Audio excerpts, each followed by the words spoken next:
Hello students, operating system की series में आज हम देखेंगे types of operating system. Types of operating system में कौन कौन से होते हैं? Batch operating system, multi programmed operating system, multitasking operating system, real time operating system और डिस्ट्रीब्यूटेड ऑपरेटिंग सिस्टम। इसमें हम सबसे पहले पढ़ेंगे batch operating system. Batch operating system में क्या होता है, आइए पहले हम एक डायग्राम से समझते हैं। जो यूज़र है, यहाँ आप देख रहे होंगे यूनिट 1, यूनिट 2, यूनिट 3, ऐसे dot dot dot unit n, ठीक है। जो यूनिट में लिखा हुआ है इसका मतलब है यूज़र 1 का जॉब, यूज़र 2 का job, user dot dot dot number of users के जॉब रहते हैं, ठीक है। अब जो यूज़र का जॉब होता है वो क्या करता है, सबसे पहले एक पंच कार्ड में अपने जॉब को प्लेस कर देता है।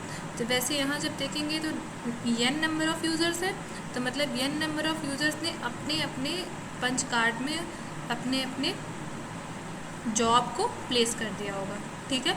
मतलब यूज़र 1 ने अपने पंच कार्ड में प्लेस किया होगा, यूज़र 2 ने एक दूसरे पंच कार्ड में प्लेस किया होगा, ऐसे यूज़र n ने अपने पंच कार्ड में प्लेस कर दिया होगा। उसके बाद से क्या होता है, वो ऑपरेटर को भेजते हैं। ऑपरेटर का काम क्या होता है कि वो देखता है कौन कौन से जॉब को सिमिलर रिक्वायरमेंट है, सिमिलर नीड है, मतलब कौन कौन से जॉब को सेम रिसोर्सेज की ज़रूरत है। सेम रिसोर्सेज में जैसे बहुत सारे ऐसे जॉब्स होंगे जिनको सीपीयू की ज़रूरत होगी, बहुत सारे ऐसे जॉब्स होंगे जिनको मेमोरी की ज़रूरत होगी, बहुत सारे ऐसे जॉब्स होंगे जिनको किसी डिवाइस की ज़रूरत होगी।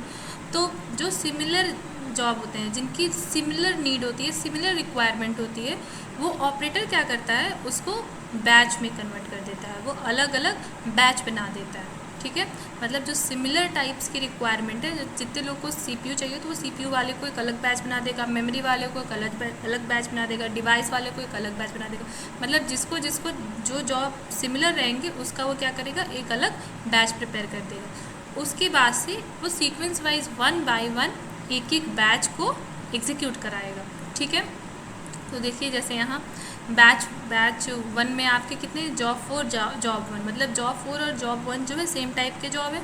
बैच 2 में आपके जॉब 7, जॉब 5, जॉब 2 ये सेम टाइप के जॉब है। उसके बाद से ऑपरेटर क्या करता है, बैच बना करके ऑपरेटर क्या करता है, बैच बना लेता है। उसके बाद से ऑपरेटर वो बैच बना करके क्या करता है, सबमिट कर देता है प्रोसेसर को, बैच बना करके प्रोसेसर को सबमिट कर देता है, ठीक है। एक बाय एक करके करता है। Then operator submits the batch to the processor 1 by 1, ठीक है। यहाँ प्रोसेस में लिखा हुआ है एक बाय एक करके 1 बाय 1 करके करता है। All the jobs of 1 batch are executed together.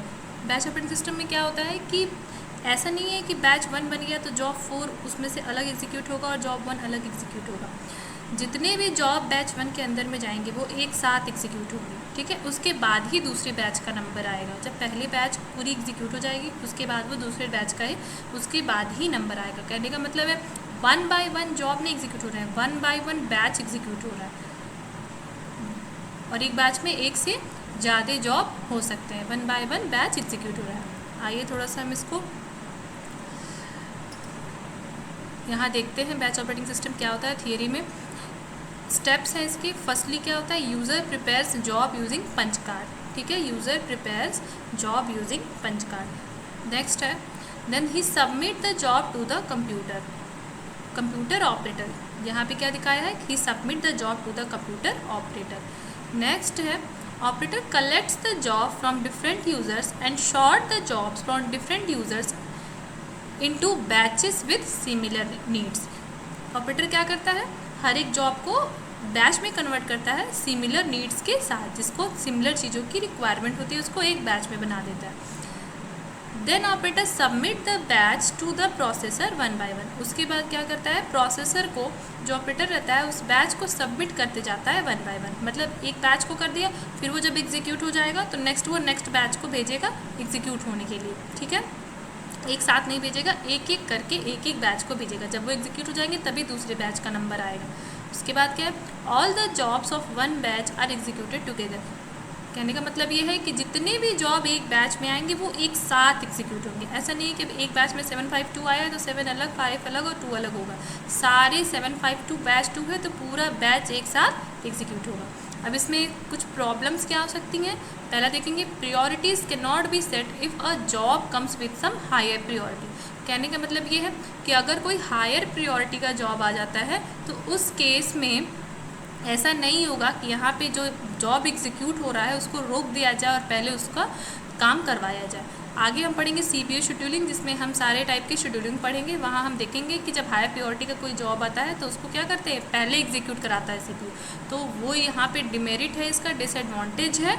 ये यहाँ पे क्या है कि अगर कोई हायर प्रायोरिटी का जॉब आता है तो वो क्या करता है, उसको जो पुराना जॉब एग्जीक्यूट होता रहता है उसको रोक करके उसको एग्जीक्यूट नहीं करा पाता है। दूसरा क्या है, मे लीड टू स्टार्वेशन। कहने का मतलब है अगर सिमिलर टाइप का कोई बैच बन गया सिमिलर टाइप के जॉब्स का और बहुत सारे जॉब्स उसके अंडर में आ गए, ठीक है, मान लेते हैं एक बैच है उसमें 100 जॉब्स, 100 नहीं बहुत सारे जॉब्स है उसके अंदर आ गए और वो सारे सिमिलर जॉब्स हैं, और दूसरा बैच है उसमें 2 ही जॉब हैं, ठीक है।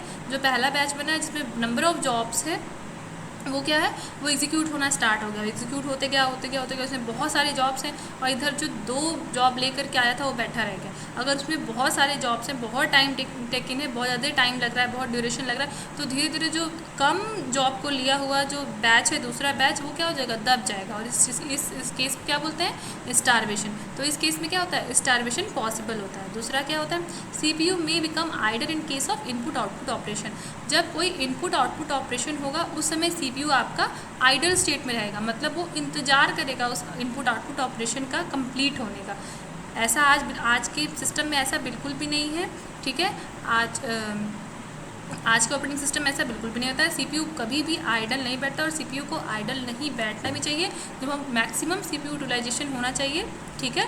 इसलिए अब क्या होता है, आज का ऑपरेटिंग सिस्टम में अगर कोई इनपुट आउटपुट ऑपरेशन परफॉर्म होता है तो उस केस में CPU क्या करता है, दूसरे प्रोसेस को लेकर के तब तक एग्जीक्यूट कराता है जब तक कि वो IO ऑपरेशन परफॉर्म करके वापस से रेडी क्यू से वापस से वो एग्जीक्यूट होने के लिए नहीं आता है। CPU कभी भी आइडल स्टेट में नहीं बैठता है। लेकिन पूरा पहले क्या होता था, पहले बैच ऑपरेटिंग सिस्टम बहुत पुराना ऑपरेटिंग सिस्टम है, उसमें क्या होता था, अगर कोई इनपुट आउटपुट ऑपरेशन परफॉर्म हो रही है तो उस केस में CPU को आइडल बैठना पड़ता था, जो कि क्या होता था, मैक्सिमम यूटिलाइजेशन ऑफ CPU नहीं होता था, जिससे क्या होती थी, इफ़िशियंसी उसकी कम होती थी। Thank you.